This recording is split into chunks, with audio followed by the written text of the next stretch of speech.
Well, good morning. We're back at it again. I'm Senator Jim Abeler, Chair of the Human Services Committee in the Senate.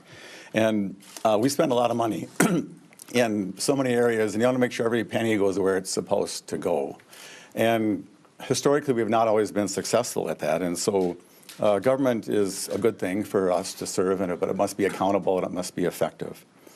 And frankly, a lot of people have had their faith shaken in government, and it makes it harder to get good things done, and that's really not what we're about. There's some examples of things you've heard about, the Department of Motor Vehicles, the whole MNLARS thing, where literally $100 million has been spent in ways that made it worse. That you have heard about child care assistance fraud, where people just make up kids and they get the money. And seems like sometimes the overseers are slow to act upon that. That takes people's confidence away.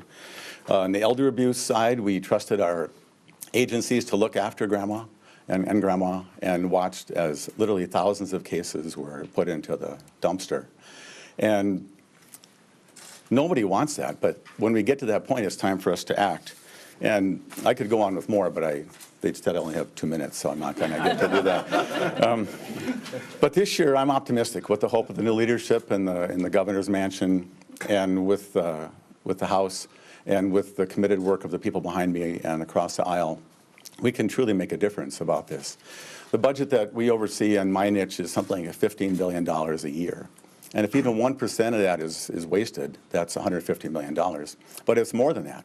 And so as we decide where we're going to put our priorities, we have to make sure every penny is focused on the people who need it the most, and the people who are the most challenged with their lives, so they could truly have the dream that what brings people to Minnesota.